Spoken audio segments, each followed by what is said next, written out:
บริวารจะผูกผู้ใหญ่ใจดีให้คนดูก็มีพระคุณคนที่มันด่ามันก็มีพระคุณต่อเราเอาหูบัดเราทำคลิปเพื่ออะไรเพื่อให้คนดูเพื่อได้ยอดวิวได้เงินเข้าใจป่ะพี่น้องได้หน่อยได้ร้ายกับตามที่โต๊ะขยันเห็ดไลฟ์คลิปก็ได้เห็ดหน่อยคลิปก็ได้หน่อยคือข่อย2-3 มื้อมันคลิปก็บ่ได้พอกันได้หน่อยคนเฮาน่ะให้กำลังใจกันอย่าเสียกันลายเมื่อก่อนข่อยก็บ่ได้มีหยังหรอกสมัยตะกี้ข่อยมีหยังข่อยก็ขี่รถทางห้างมอเตอร์ไซค์ตะลันเงินติดตัวบ่ฮอด100 บาทกับผัวสมัยตะกี้กระเป๋าเพชรเงินเดือนออกมาก็จังได้ใช้เงินเดือนเราเฮ็ดงานเงินเดือน7,500เงินเดือนผัวจังได้สิค่าห้องจังได้สิค่าน้ำค่าไฟแต่ก็ว่าอยู่แบบมีหน่อยกินหน่อยว่าซั่นซะกินซ้ำเงินหาได้จะบ่คือประฟันเอาตัวเองมาทำ YouTube มีคนมาติดตามมีคนให้เงินมีคนให้ได้พี่น้องให้ด้วยใจเด้อผู้คนให้ผู้คนมีน้ำใจดีเขาให้ก่อนนะ100,000-200,000เคยได้บ่แม่นบ่เคยได้จากผู้ใหญ่ใจดีบ่ได้ใส่คำหลอกล่ออีหยังเพิ่นก็ให้เพิ่นก็ให้เพราะอะไรให้เพราะอยากให้ต่อให้คุณพี่น้องว่าบ้านที่มุกดาหารถ้าบ่จำเป็นก็ตัดขอสิตัดขอสิยกเลิกแล้วล่ะพี่น้องฉะนั้นนั่นเลยหน้าตาเดี๋ยว2-3 ปีมันข่อยข่อยกั้นข่อยแทบสิบ่ได้มีน้ำตาเลยว่าซั่นซะความข่อยจุกความข่อยเจ็บความข่อยอยู่ในใจข่อยนี่แต่เป็นหยังข่อยคืออยู่ได้ข่อยยืนหยัดได้ข่อยอันนั้นได้เพราะว่าหยังเพราะว่า1ผัวก็ให้กำลังใจถึงคนอื่นสิบ่ได้ให้กำลังใจข่อยมากมายแต่เฮา2 คนผัวเมียซึ่งรู้ดีอีหยังคืออีหยังว่าซั่นซะมันจุกมันเจ็บมันปวดมันมากกว่ามีดแทงใจเฮาหลายๆเหลี่ยมพี่น้องกับสิ่งที่ข่อยเจอมากับคนหลายๆคนว่าซั่นซะแต่ถามว่าเฮาโทษคนอื่นบ่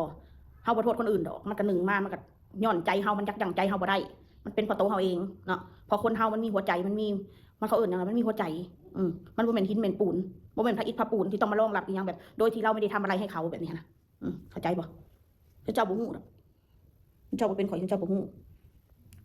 คนอื่นนะเขาชีวิตพังชีวิตยังเพราะเขาอย่างก็ขอเห็นคอมเมนต์ลงทุนขายของเขาขาดทุนกันแต่ตัวเองนะชีวิตพังเพราะปากมันบริเกี่ยวต่อปากหรอกมันบริเกี่ยวจากตรงนั้นมันบริเกี่ยวมันเกี่ยวที่ช่วงดวงมันขึ้นดวงมันลงดวงมันตกคนเฮามันมีขึ้นมีลงมันบ่สามารถแบบผู้ใดก็บ่ได้สามารถสิมาบอกว่าการพูดจาดีพูดไพเราะมันก็ผลดีแก่ตัวเองมันดีอยู่เรื่องดีนะมันดีมันแมนอยู่คนเว้ามวนใครก็อยากคบใครก็อยากเล่นน้ำแต่บางเถื่อคนเฮานะมันสิไปเบามวนตลอดบ่ได้คนเฮามันมีการหงุดหงิดกันบ้างแหละมันเป็นธรรมชาติเนาะ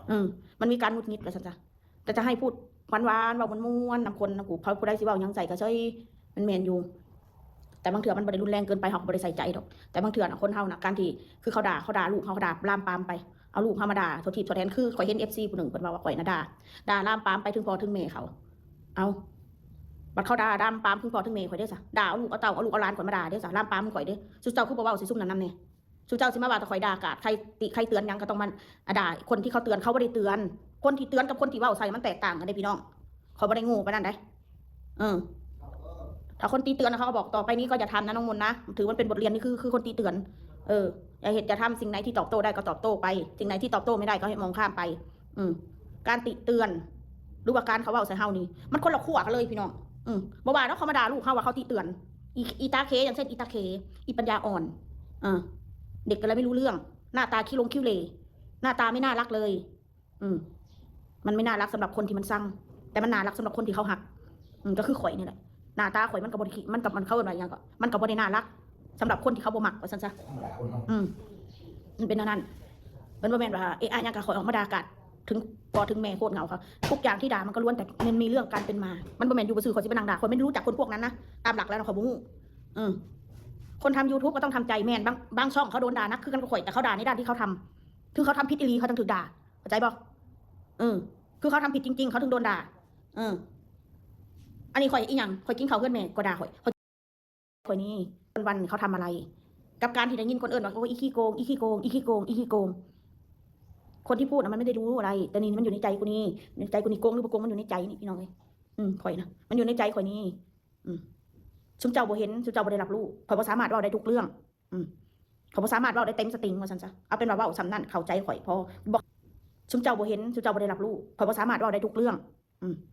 เขาบ่สามารถเว้าได้เต็มสติงว่าซั่นซะเอาเป็นว่าเว้าซ้ำนั่นเข้าใจข่อยพอบ่เข้าใจก็แล้วแต่จะคิดนะชุมเจ้าบ่ได้รับรู้ข่อยบ่ก็สิบอกไว้ให้เขาบ่ได้อยากได้หยังจาก FC ขอแค่ว่าเบิ่งให้กำลังใจกันว่าน้ำกันมวนๆเมาะๆให้กำลังใจข่อยบ่ด่าแน่นอนข่อยสิออกมาด่ากาดคือพี่บ้านข่อยก็บ่เป็นข่อยมีสติอยู่ถึงว่าข่อยเป็นจังซี่ก็ได้ข่อยบ่ด่าแน่นอน FC ก็คือผู้มีพระคุณทุกคนบ่ได้ว่าจะผู้ใหญ่ใจดีให้คนดูก็มีพระคุณคนที่มันด่ามันก็มีพระคุณต่อเราเบื่อไหม